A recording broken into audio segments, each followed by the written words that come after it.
आपको जो दिखाई देता है ये सामने बैठा है। हमने तो यहाँ के लोगों को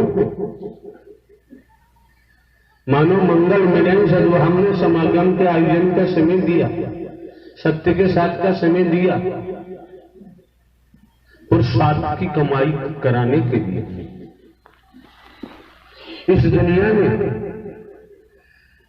जो मेरी में फंसा हुआ है, स्वार्थ में फंसा हुआ है, उसे तो इसी भवसागर में जन्मना है, मरना है। फिर स्वार्थ क्या होता है, परमार्थ क्या होता है? पुरुषार्थ कमाने के लिए आयोजन का समय दिया, इससे पुरुषार्थ कमाएंगे, सेवा कर्म करेंगे मन वचन कर्म से, तो दुर्भाग्य भाग जाएगा, दुर्गति भाग जाएगी, कंगाली भाग जाएगी, पद भी मिलेगा, धन भी मिलेगा, यश भी मिलेगा। इसलिए आयोजन दिए जाते हैं। और कहीं और परमात्मा की तरफ बढ़े तो वैराग्य जागृत होगा, हकीकत सामने आएगी और ये मानव चोला सफल हो सकता है। क्योंकि आप न नर है ना ही नारी है,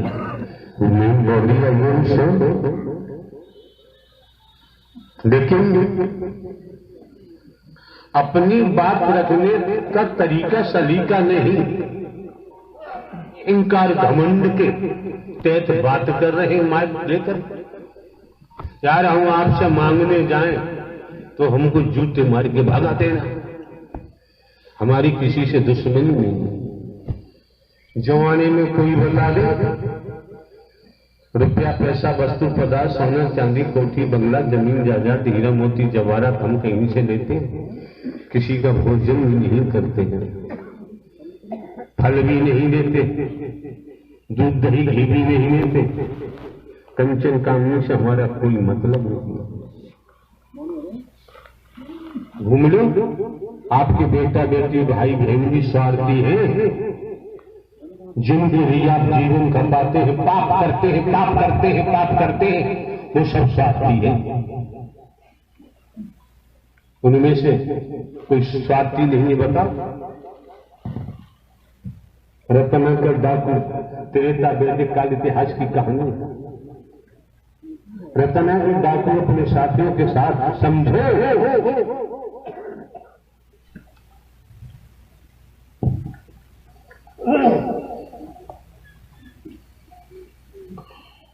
चोरी डकैती लूट मार कोई लफंगागिरी करता था, ऐसा लेख कहता है। जा रहा था, दो चार संत प्रवृत्ति के लोग आ रहे थे। रत्नाकर डाकू, रत्नाकर के डाकू साथियों ने कहा ठहर जाओ। संत प्रवृत्ति के लोगों ने कहा भाई हम तो ठहर गए, तू कब ठहरेगा? तू कब ठहरेगा?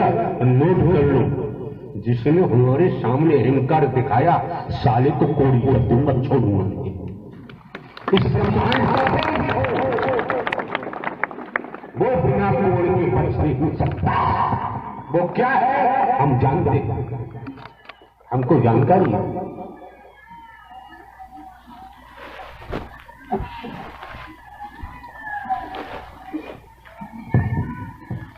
हमें मार सके जमाने में दम नहीं, हम शरीर नहीं में हैं।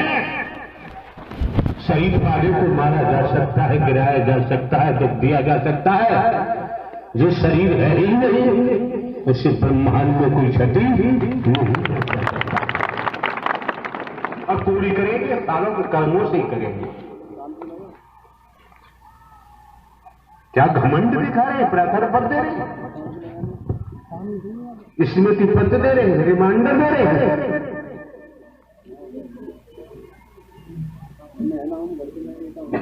हमने भी कई विभागों में काम किया है, पुलिस में काम किया है। 28 वर्ष पुलिस में काम करते करते हुए 21 साल जुडिशियल न्यायालय में स्पेशल जज डकैती, स्पेशल जज नार्कोटिक एक्ट, स्पेशल जज ईसीएफ, डिस्ट्रिक्ट जज के काम किया है। रातों दिन काम करना पड़ता था, इतना काम देता था। प्रमोशन हुआ, इंटेलिजेंस ब्यूरो में गए, अभी 15 वर्ष बाकी थे नौकरी के, 2 प्रमोशन थे।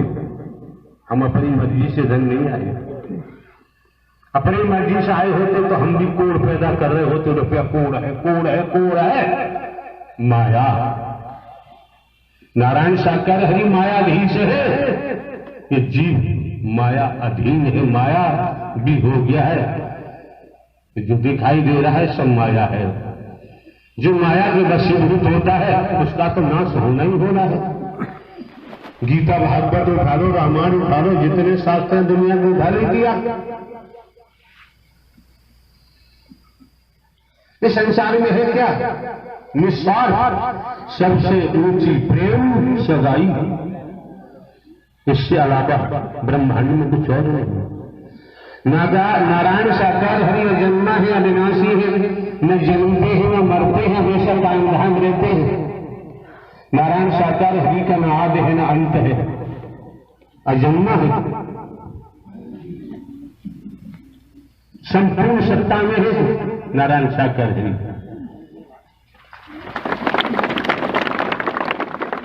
आप क्यों आए हैं? किसने बुलाया आपको? कोई बेसिस तो गया नहीं, कोई बालनेस नहीं गया, कोई पीएनटी से बात नहीं की। क्यों आए? किराया भाड़ा खर्च करते हैं। अगर श्रीमान जी आपका संस्कार न होता तो यहां आना संभव नहीं। क्यों आप जानने समझने को तैयार नहीं? अतीत से वर्तमान, वर्तमान से भविष्य, और ये कर्म से ही दुर्भाग्य सौभाग्य बनता है। आप समझ सकते हैं शैतान शैतानी करता है, चाहे अपना बेटा हो चाहे भाई हो, कोई भी हो, वो बिना शैतानी किए मानेगा नहीं, और अपना नाश तभी तो कराएगा। नाश कराएगा अनंत अनंत कालों तक, कीड़े से लेकर मकोड़े से लेकर दैत्य प्रवृत्ति के शरीरों में जन्म लेगा, मरेगा, कोड़ी होगा, कोड़ चुचाएगा। हम करेंगे तो हमको भी कोड़ होगा। हम अपनी बात करते हैं, हम करते नहीं, हम करेंगे। तो जब आप लोग इस मानव मंगल मिलन सर्वसामान्य समागम में आते हैं, आपने आज तक कुछ समझा ही नहीं। अहंकार दिखाते हैं, घमंड दिखाते हैं, स्मृति पत्र दे रहे, रिमाइंडर दे रहे, और उधर कह रहे हमें पता नहीं। बड़ी बुआ बन के खड़ी क्यों हो गई? प्रार्थना पत्र में आपने अपने को मुखिया क्यों दर्शाया? पारदर्शी समझ सकते हैं। जब आंखों में मोतियाबिंद होता है, जो सही सलामत है वो कुछ दिखाई नहीं देता। मोतियाबिंद का ऑपरेशन कराने के बाद बड़ी फायदा। मोह का, लोभ का, अहंकार का, वर्गवाद का, मेरी का, वासनाओं का, नफरत, निंदा, चुगली के मोतियाबिंद हो चुके हैं। जब तक सत्य के द्वारा, सद्ज्ञान के द्वारा, सत्कर्म के द्वारा इसका ऑपरेशन नहीं होगा, तब तक जीव का भला नहीं होगा। आप मानो मत मानो, आपकी मर्जी, हम मनवा के थोड़ी, हमें मनवाने की आदत नहीं है। कभी आपने सोचा है जिन्हें आप अपने बेटा बेटी कहते हैं, जवान है, युवा है, किशोर अवस्था में है, आप जरा जो भाषा बोली जाते, आपके जो क्रियाकलाप है, आप अपने बच्चों का भला चाहते हैं, उन्हें कैसा संस्कार दे रहे हैं? उनके जीवन से खिलवाड़ कर रहे हैं। झूठ बोलने की जगह नहीं है। नर नारी को तो झूठ बोलना ही नहीं चाहिए। आज झूठ बोलने का महासागर बह रहा है दुनिया में, स्वार्थ में डूबा हुआ है। तो संत प्रवृत्ति के लोगों ने कहा, भाई हम तो ठहर गए, तू कब ठहरेगा? क्या पहलिए हो जाते हो, जो किससे निकाल के रखो। संत प्रवृत्ति के लोगों ने कहा, हमारे पास तो क्या है? एक बात बता, जो तू झूठ बोल रहा है, छल कपट कर रहा है, चोरी चपोरी कर रहा है, इस कर्म में क्या कि किसके लिए कर रहा है? कि मैं अपने परिवार के लिए कर रहा हूं।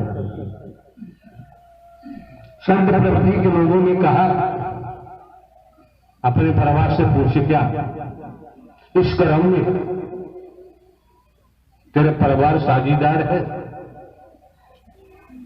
रत्नाकर डाकुओं ने कहा, हराम को तुम भाग जाओगे तो ऐसा कर, एक वृक्ष खड़ा है, अपने साथी छोड़ और हमें बंद अपने साथियों को छोड़ा। रत्नाकर डाकू अपने गांव घर जाता है। समझो न समझो आपकी मर्जी है, हम तो अपना काम पूरा कर रहे हैं।